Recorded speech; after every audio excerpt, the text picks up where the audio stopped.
Hello everyone, I've got a little news today and we're going to take a motorbike tour from Cebu City area out to SRP, South Road Properties, where there's a development mall out that way. I'll point out a few things around along the way.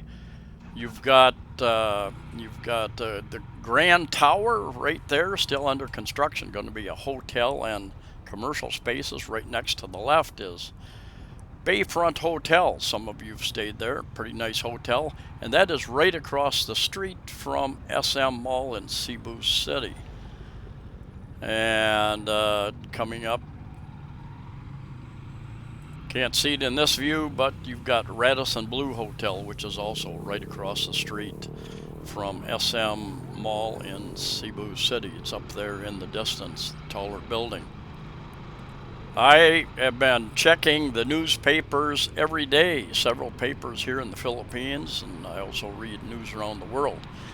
There you can see much better the Radisson Blue Hotel. Now they are building a Radisson Red hotel over in Mandawi as well. So that'll be interesting. A huge development, commercial, retail type spaces in that area. And I've got some good news to share with you. First, I'm going to point out a couple things here. Once we get past Radisson Blue, just off to the right, you have the what do they call it? The bus terminal, North Bus Terminal, Cebu City North Bus Terminal. It used to be a different location, but they moved it right across the street, basically from SM Mall. And you'll find that SM Mall is planning on doing quite a bit of adding on in their area. I think they're going to build some commercial buildings across the street from their mall, and I think they're going to build a school. I think I've read. Anyway, a bunch of different things going on there. They have added a building outside, additional parking spaces. But back to the news. Most of you know that the Philippines is still kind of lagging behind most of the rest of the world. They still have some requirements in regard to a certain virus. You're supposed to be fully vaccinated, and I think that just basically includes 2 vaccine shots if it's a 2 vaccine thing, and you don't have to get the booster, I believe, at this point in time. But you still either have to get that, but you can come here unvaccinated, and many of you are waiting for that, for all the restrictions to drop, but you need a negative antigen test, like 24 hours before you arrive, before you get on the plane, I think. And that's difficult to do because most of the world is long past that. They're not doing the test. They don't have the facility set up. So if you fly into the Philippines, you can get the antigen test at the airport or some other facility here, but they will make you do that. And just across the street, kitty corner, that is Robinson's Galleria Mall. I think it's the newest, not quite the newest. There's another newer G Mall of Cebu, very close to SM Mall, that just opened up, but it's I think only the grocery store is open at that point in time. But anyway, this Robinson's Galleria, those taller buildings in the background are the Robinson's land condominiums there, and I've done a number of videos there. In fact, I've done over, I think, 1,100 videos. Many of those videos have to do with, I've taken tours of various properties, mostly condominiums, some apartments, some hotels, some subdivisions, housing developments. And so you can take a look in and see what you get in some of these condominiums. Sometimes I've talked about the pricing. Problem with talking about pricing is that prices change over time. And the higher up you go, the better view you have, the price changes. For instance, whether it's a studio, 1 bedroom, whatever. But anyway, the immigration, Philippines' main immigration office is in Robinson's Galleria Mall now. And JR of JRC Visa Consultancy also has an office. I think, I'm not sure if it's on the same level as that or not. Some of you have used him for visa extensions, marriage visas, SRV, special resident retirement visas, and work visas, number of other visas.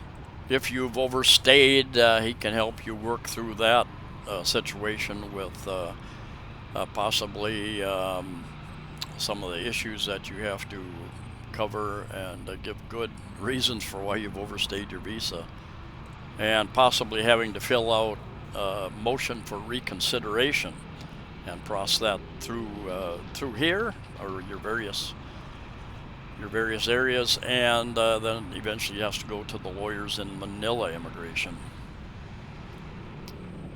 He is also a real estate broker and appraiser. So if you're looking for property or want to sell property, you can talk to them.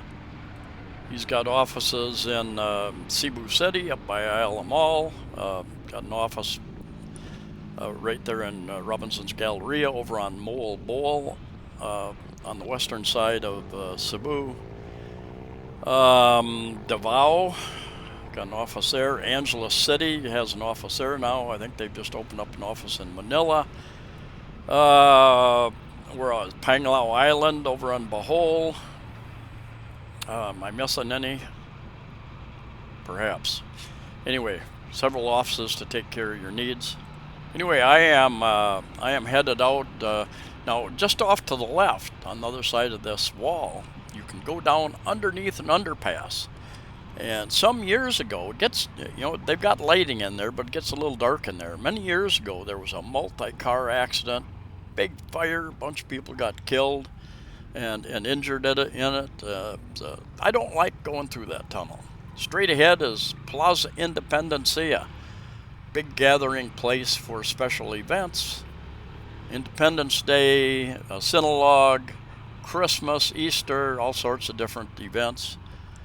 And so I take this route kind of on the south end of downtown area.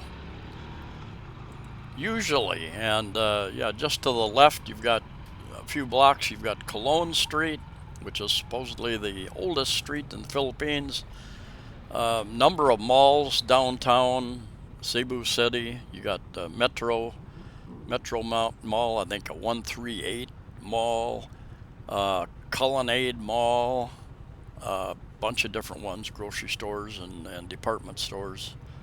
Older ones, the downtown area is an older area, but very interesting personality, characteristics. I like the atmosphere of that area. I don't know, it's something about being in the middle of that. This building right to the right there, up on top, I don't know who owns it, but bunch of parrots and other birds up there, and you can hear them squawking different times of the day, flying around. Big enclosed wired cage, basically. Huge, the whole rooftop, I think. And Pier 1 is just right down, passenger ferry terminal was just down on the other side of Plaza Independencia. And off to the right, you've got a huge area called Carbone Public Market. And I've done quite a number of videos in there over the last 8 years. 3 trips I've taken to the Philippines. Lived here a total of almost 8 years now. If you're not subscribed, consider that. I think about 70% of the people who watch my videos are not subscribed. I put 2 to 3 videos out every week. Real estate videos, cost of living videos, travel videos, just fun videos. And like I said, I've got playlists. I'm going to clean those up. I think I've got about 20 different playlists, and I've decided I'm going to cut that back to about 13, 11, 12, 13. Just too many playlists. So the one is condos, one's cost of living, one's about Vietnam. Got a number of videos in Vietnam. I took a trip there a few years ago. This bridge we're passing under, the CCLEX, Cebu Cordova Link Expressway, that is a toll bridge going over to the south end of Mactan Island, which is called Cordova, that south end of Mactan Island. Mactan Island is where the international airport is here. And so this is the 3rd bridge. They're planning a 4th bridge. up on the north end, which hopefully will help alleviate some of the traffic that comes into Mandaue, Cebu City area. I think the toll is 60 pesos for a motorbike under 400 cc's, 90 pesos, I think, for cars, your average car, or multi-cab, smaller vehicles, and then larger vehicles and the heavier commercial vehicles have some other pricing I'm not quite sure of. That large tower kind of center right, that is a part of SM Seaside Mall, huge mall, and relatively new, I don't know, 3-4 years old now. And interesting place. This gate right to this fencing right to the right. They're building a big, I think they're going to call it a sports arena or something like that. They can have concerts there, different events, sports events, and that's a year or two out from being finished, I believe. But yeah, it's kind of transforming this area. I'll point out down the road they've got some condominium developments. They've got a casino, New Star casino, hotels, and a resort out here. It's still, I think, still on soft opening, I believe. That intersection we just went through, occasionally there's some traffic enforcers, human people standing out there directing traffic, but the traffic from the right is allowed to come across and go back into Cebu City. And it's dangerous if you don't have, because the people there, they'll just start sticking their nose out, and eventually everybody will stop and let that traffic go for a while. And then this side will stick their nose out. But traffic going both directions has to be aware of that. A lot of open land over to the right. They've used some of that area for different concerts, different events. You can see the buildings there to the left. That is New Star Casino, Resort, hotels. The hotel, at least one of the hotels, are open, and they're going to have a boardwalk type area out by the sea there. They've got gaming tables and the machines and all that type of thing, but like I said, still under soft opening, I believe. They've got a number of nice restaurants in there if you're up for some good seafood, and or I think they've got a pretty good steakhouse in there, I believe. I don't think I finished my story about news. The good news is that concerning restrictions and requirements traveling into the Philippines is that the IATF and the DOH, Department of Health, and another doctors group, you've got Il Corso, kind of a shopping mall, popular eating place with food courts over here to the left. They have all recommended to the President, Marcos Jr., to drop all requirements, restrictions, and start treating this virus like cold or flu or cough or whatever else, just like 99% of the other countries in the world have done many months ago. I think there's still, Baguio up in the mountains north of Manila just dropped their mask requirements here, I think a week or two ago. Camiguin Island, I'm not sure if they still require a vaccination, or they were kind of stickler on that still. Not sure if they've dropped those requirements, negative antigen test. But anyway, I checked, I check the news every day expecting to see the proclamation, the executive order from the president saying, yes, we're dropping all requirements and restrictions, but it hasn't made the news yet. Now, hopefully, because I make this video now, maybe they'll come out and say it tomorrow. But basically, they've said, well, we're treating this like the flu, like influenza, like any of the other diseases we just deal with on a yearly basis. Something else I've been dealing with, and anybody that's here and plan on traveling, you know that we've we've had some pretty windy days. I think about 4 windy days and rain, some heavy rains throughout the day, coming from the southwest. And I've had a couple of years ago, I put a video up with rain, water leaking, streaming through in my bedroom, flooding my bedroom. And I have since then, I bought some patch material. I have patched a couple of areas, and I moved my bed, everything away from the windows. I've got kind of a corner unit, and I moved everything away from there, and I did some caulking and sealing, bought some fed, what's called fed seals, even supposed to work on wet surfaces. And anyway, when I was doing it yesterday, it started raining and blowing on my south facing wall, primarily my kind of west and south.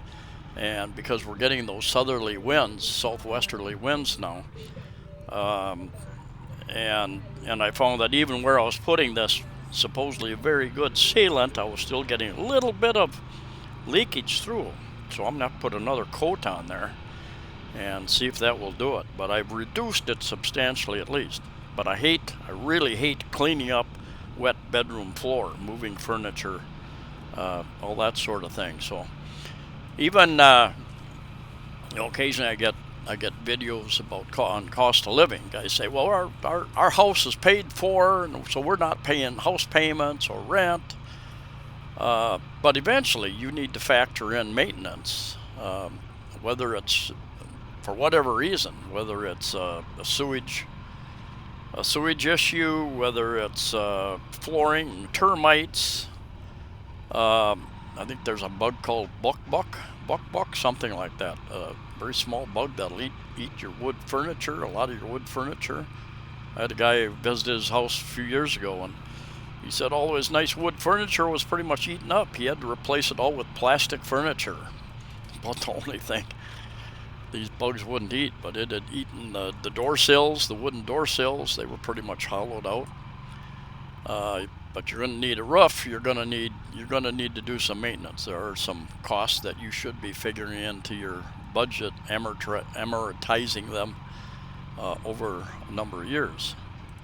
As far as once you get to the Philippines, as far as traveling once you're in the Philippines, there shouldn't be any issues. I don't think almost no one is asking for any vaccine cards or anything like that anymore, proof of vaccination. Almost, that's the key, almost no one. But you can still run into the occasional hotel or resort that thinks it's the end of the world type thing, fear mongers, and they'll still ask for something like that. So best to ask ahead of time and find out for sure.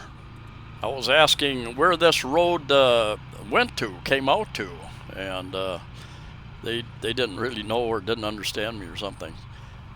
But anyway, gets to be kind of a rough road down in here. And anyway, it ends up coming out back by SM Seaside area, the side road there. The road was actually closed, but there was a little bit of a walkway, and I was able to get my bike up on that walkway and get around the closed gate. Otherwise I would have had to come back all the way.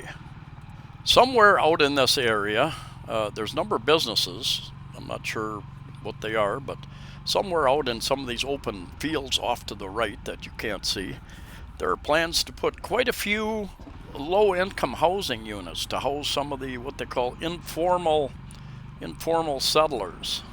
There are a number of those places going up already, and some even inhabited. A couple over in Mandawi. I think there's like a 4 or 5 story apartment building over there. And over on a vacant lot over in Mandawi too, I saw they just only 1 story type lots being put up. I don't know if those are permanent or just temporary. I think they tried to charge them, one article I read, I think they tried to charge them somewhere between 1,000 and 2,000 pesos a month. And a lot of these people don't have jobs. So they may have some informal jobs, part-time things, I don't know if they get government assistance in some other ways, but anyway, they are required to pay a little bit towards their ownership or rent, I guess. The mayor of Cebu City, I think it was him that said he had a program to get, and this program that's kind of been on again and off again over the years, to pick up all the homeless people that are sleeping on the street and move them back to find out where they came from and try to move them back to where they came from and put the local governments in charge of taking care of them, whatever that means, whatever that might be. And usually you won't see some of these people for a little while, but then within a week or two, maybe it's another group of people that move in or whatever. They find a place, and it's just not an ongoing thing. Difficult thing to do. I think California, for instance, has a big influx of homeless and people with mental issues, just monetary issues, cost of living, and is LA or San Francisco over 50,000 people just in that area? I think just huge numbers of people living in tents, sleeping on the street, whatever. So it is a worldwide issue. Hopefully, you and I will not be in that situation at any point in the future. Anyway, this was about where my battery was going to run out, so I'm going to drop this off here. Stay safe, stay healthy, and safe travels for those of you who are traveling, and we'll see you next time.